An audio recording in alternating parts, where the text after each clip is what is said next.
Assalamu alaikum wa rahmatullahi wa barakatuh, brothers and sisters and dear friends. Welcome to the Knowledge Corner. As you guys can see, there is a corner, and inshallah we do have some knowledge. One of my dead jokes, Sheikh. I always work on it. I always try my best, and that's what I'm known for. But anyways, brothers and sisters, welcome to this corner, inshallah. We're here with Sheikh Mohammed Uthman, inshallah. And also we will have Sheikh Mohammed Tarawna as well in this specific corner, where we will be discussing and talking about your questions that you ask us, and we pose that to the people of knowledge. And this is something very important for us to do as laymen like myself, to not talk about matters that I'm not qualified to and stick to my lane. It's very important because a big problem within the Ummah. A lot of youngsters, be it myself, I sometimes have to correct myself as well and say, look, know your limit, stay to your limit. And this is the reason why we have the Knowledge Corner, because we can come to the people of knowledge, ask them, and let them tell us what we should know, rather than the opposite way. Inshallah. So Sheikh Mohammed Uthman, may Allah bless you. Welcome to the show, inshallah. Actually, this is your show. I don't really need to welcome you. May Allah bless you, inshallah. So what we're going to do is, inshallah, we're going to go through a few things. Yeah, we want to be structured. We like to be structured, inshallah. Yeah. So what we're going to go through is the clothing for men and women. We're going to discuss, obviously, we're going to start with the men. We'll start with the men. We'll mention a few principles to do with that affect the men directly, and then after that, we can mention a few principles concerning clothing of the women, inshallah. And there's a lot of tadakhul, there's a lot of, certain things apply to both, and we'll mention it with examples as well, inshallah. No problem. So what we're going to do is we're going to talk about, briefly about men's clothing, how it should be, women's clothing, how it should be, and then we're going to, inshallah, talk about more about maybe branding. Or we might even mention it within the examples, inshallah. Exactly. The best way of understanding the principle is to give examples for that, inshallah. Exactly, inshallah. So we're going to save, that bit, inshallah. Maybe in it, it's going to be in it, yeah? Hopefully. Okay, no problem, inshallah. So let's go for it. I'll leave it to you. Yeah. Okay. Bismillah, alhamdulillah, sallallahu. So we'll mention a few principles to do with men, inshallah. Then this is principles that I will mention, inshallah, are principles that the majority of the fuqaha, the majority of the scholars of fiqh agree upon. And there are khilaf, there are differences of opinion within some of them, and I will mention that, inshallah, very briefly. Now, the first principle is to do with silk and gold. Obviously, for men, and these are principles concerning men. For men, it's haram for them to wear clothing that has silver and gold in it, whereas for the woman it's permissible for them to wear this. Some of the fuqaha, the scholars of fiqh, such as the Hanabila, and this is the main opinion of Hanabila, and others state that there are certain exceptions for men, such that if there are 4 fingers worth of silk, then it's permissible for them to wear that in their clothing. There could be a medical reason for this, etc., as was done by some of the Sahaba. And so that principle is clear, inshallah. Yeah. So basically, if it relates to someone can have a medical condition to wear it as well. Yes, if they have to wear like a clothing purely of silk, then for a medical reason or for a haja, a need, an extreme need, then they can do so. Other than that, then it's permissible to have it within 4 amounts silk, regarding about this much.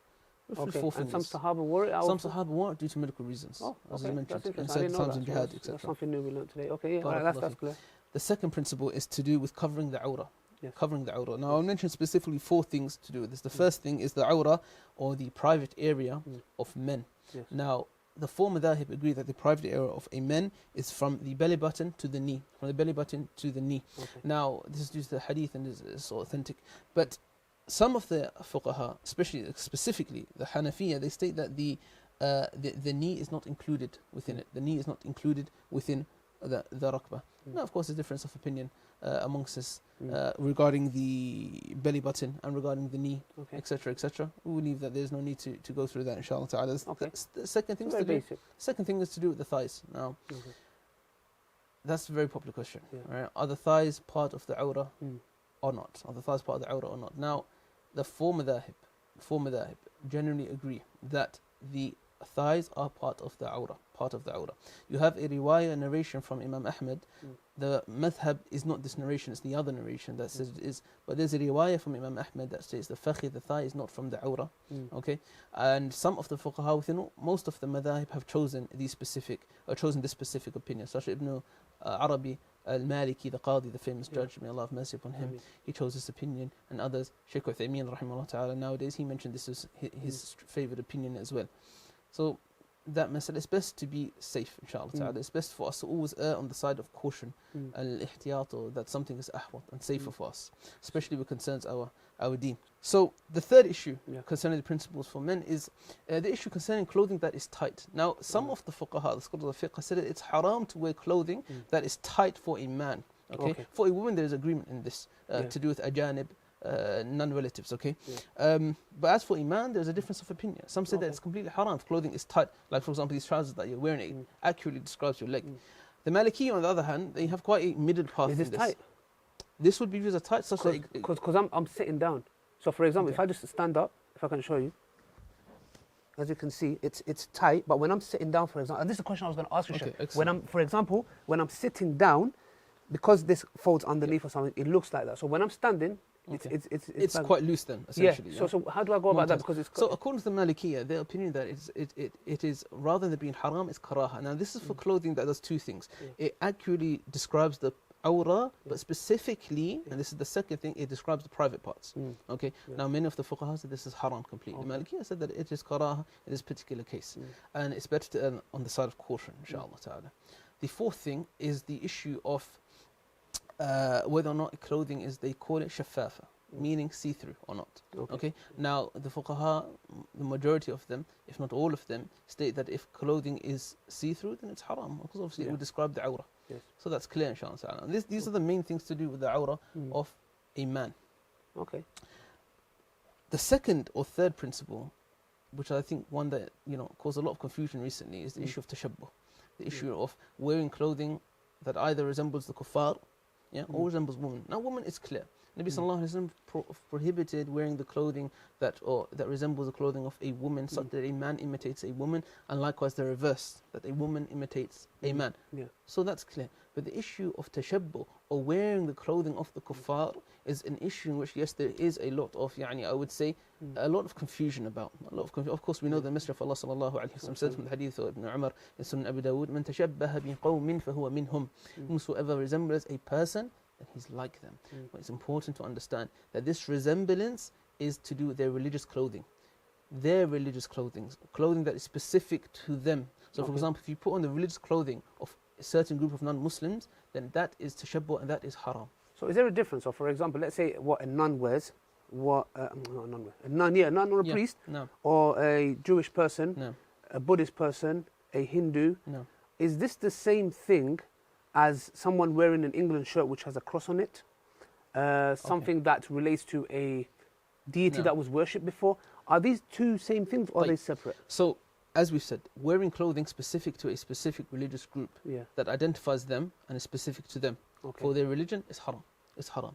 Specifically wearing a cross. Now, there is a near consensus amongst the fuqaha that wearing a cross is haram. Some have even gone further to state that it is an act of major kufr. And you find this in Qawath al-Islam, and you find many of the strong discussion on this by Ibn Hajar al-Haytami, who's a famous Shafi'i scholar, and others. Okay.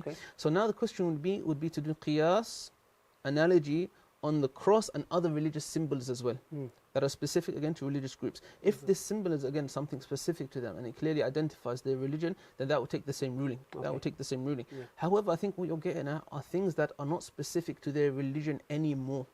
It's not identifiable as being something specific to their religion anymore. Okay. Which is subject to the urf. That goes back to the urf, that goes back to the customs and understanding of the people. Means customs. Urf means customs, okay? We have a principle, a major principle in the Sharia which says al-urf muhakkam, or al-'ada muhakkama, that we take into consideration the customs of the people where the Sharia has allowed it to take into consideration, okay? Not every issue, but there's certain issues the Sharia has allowed it. Why? Because it hasn't defined it. It's left it open, okay? Islam didn't come to destroy the cultures of people. It came, in fact, to realign the cultures with what Allah subhanahu wa ta'ala intended with. Now, and I was going back to what Ibn Hajar rahimahullah ta'ala mentioned, Fathul Bari, he discusses the hadith of Bara ibn Azib, in which the Nabi sallallahu alayhi wasallam commanded them with a certain number of things, and he prohibited them with a certain number of things. And one of the things is al-maytharatul hamra, Now, al-maytharat al-hamra is literally like a cushion, a red cushion that would be placed underneath the saddle. You know, not top of a horse, it would be placed underneath. So Ibn Hajar rahimahullah was discussing the reasoning behind why was this made prohibited. And he said it could be made prohibited due to a maslaha dunyawiyya, something that's specific to this world, okay, not necessarily the religion, okay, and he mentioned a number of things. Or he said it could be due to a religious reason, and he mentions that that religious reasoning does not necessarily apply now. So therefore, if we take that, then this was something specific to a certain religious group of the past. It is no longer specific to them anymore. Therefore, al-ma'na ghayru mawjood fatazul al-karaha. It is not makruh at all to use this, to use this. So it's not even makruh. Okay, so it's something that is specific to a person. This is what I want to highlight here. Okay, specific to a religious group, and this changes from time and place and person as well. And it changes basically depending on the culture. Okay. So say for example, we have a clothing and it has a certain symbol on it. Okay. Now, there'll be two questions to ask here. Firstly, is this symbol an actual symbol of a religion of old or not? If it is, then we could say yes, it is haram. Why? Via qiyas or analogy on the cross. Okay. But if we say the symbol, there is no specific symbol to actually relate this back to, for example, the cross or any religious group, okay, then we would say it depends on the urf, it depends on the culture. It could be that something may have religious connotations to it in the past, but it no longer has any religious connotations to it anymore. Therefore, it is not haram to wear it. It is not counted as resemblance to the kuffar. Say, for example, Nike. And this, what I mentioned about the symbol applies there. Okay, and this is not my takhassus to really investigate these things at all. This goes back to the people, for example, the founders of the company, etc. However, if we say that if there was a clear symbol, for example, of the goddess of victory, Nike or something, I'm not sure, it was a clear symbol of her, and this is what was used in the past, then we would say yes, you can do analogy on the cross to make it haram, and this is a valid opinion. But if you say there is no clear symbol of it, okay, then therefore, subject to our condition, it is not associated with any particular religious group. So therefore, to say it's haram is very difficult to say that. But I must say, Ali, that my dear brother, may Allah bless you with Jannah, that this is an opinion that in which there is valid difference of opinion. Some of the ulama have said it is haram. We have to respect that. Of course. And some, likewise, have said it is permissible to wear it due to what I have just mentioned. We have to respect that as well. 100%. And this is very important. Why? Because we utilize a principle which the usuliyun, the scholars of the principles of fiqh, have an agreement on, which is la inkar fi masail al-ijtihad. What does that mean? That means that you cannot say, if it's a valid difference of opinion, I am more correct than you and you are wrong. And this is, just touch upon this is actually the main reason why we're doing this, because we want to break down this mentality of thinking that there is an opinion over the other one, or my opinion against yours. Because what it does is it causes the youngsters, specifically those who they don't know the basis of their religion, fighting each other based on this thing and this behavior of, no, this is the opinion and that's that opinion and you should go and do this. This is the mentality that we're trying to get rid of, and nurture the youngsters to understand and respect each other's opinion, then say, no, this is the opinion and you must do this. And that's one of the reasons why we're doing this. Actually, it's actually one of the main reasons why I wanted to do this. To give people, like you said before, there's another opinion and we totally respect that. For us to not respect it, it shows our ignorance. It shows that we're not implementing this principle. Of course, exactly. And it shows actually lack of knowledge, because if you had some good knowledge and understood it, you would understand that there's a difference of opinion, And this shows the importance of usul al-fiqh. And which usul al-fiqh, essentially, what is it? It's a process to understand the sharia, to understand fiqh, not only that, but to apply it. To apply it. And this is what we call tahqiq al-manat. It's a very important part of usul al-fiqh. And essentially applying a ruling on the waqi' or the reality of our modern day is something that is subject to ijtihad. Ijtihad means independent legal reasoning. It may be right, it also may be wrong. It is not the truth. We cannot say Allah has said this, or the Messenger of Allah has said this, or there is consensus. So we can say that there is a valid difference of opinion on the matter. There is an opinion that they say, look, it's haram, and there's an opinion that say, look, it's not, because it's something that we use on a daily basis. And this is not just with Nike. This is with Honda. This is with even the England shirt, because there is a cross on it. For example, the English shirt. This can be with Mondays, Thursdays, Fridays, the words that you utter. However, no, you see, cross is slightly different. You see, because we mentioned before that cross, there is a consensus amongst the fuqaha that wearing a cross is haram. Some have even gone further, as we mentioned before. So that's not part of it. Okay, because that's still, that religion is still alive and it's associated. It's a religious Okay, yeah, symbol. so It's a clear religious symbol. For something that isn't, I believe this is where the discussion should be. But that being said, it's a grey area. It's a grey area. And we have to instill also into our brothers and our sisters the concept of wara. What is wara? The concept of wara is that you leave something that may harm your akhirah. You leave it. Yes. You want to be on the safe side. Yes. Meaning that, you know, my deen is more beloved to me than buying this particular merchandise, so I want to leave it in this case. So then why can't we say, why don't people do that with Nike or be it Hondas? There's a lot of things that fall into this. Where do we draw the fine line? Because we can say, people can say, okay, we're using that principle, how could I go with the other opinion which says it's permissible and not go with the one that says it's haram? You see, it depends. Firstly, this comes down to an issue. If we say that there's a valid difference of opinion, Ali, then this is connected to another opinion, which is what do we do when we have more than one fatwa in front of us? Yes. Okay, we call this ikhtilaf al-muftin. What do we do? Now, I personally counted when I researched this mashallah many years ago that there is over 15 different opinions on what a person should do in this particular case. Oh, really? Wallah, there's so many opinions. 15 opinions for the two opinions. Precisely. So what do you do? Some say halal, some say haram. What do you do? Now the opinion I chose is the opinion of a Tufi, which says that you take the opinion of the person or the mufti who you trust two things. You trust his knowledge and you trust his level of taqwa. You trust his ibadah, that he's a person who fears Allah subhanahu wa ta'ala. Then you've done what's obligatory upon you. Allah Jalla wa'ala says, فَاسْأَلُوا أَهْلَ الذِّكْرِ إِن كُنتُمْ لَا تَعْلَمُونَ. Ask those of knowledge if you do not know. So you've done what's important. Others say other things. Some of the scholars say, it's all valid opinion. Some of them say you should take the hardest opinion, the harshest opinion on you, for fear of not falling into it. Some say you should take the easiest opinion. Whatever's easy for you, take that. There's a number of different opinions.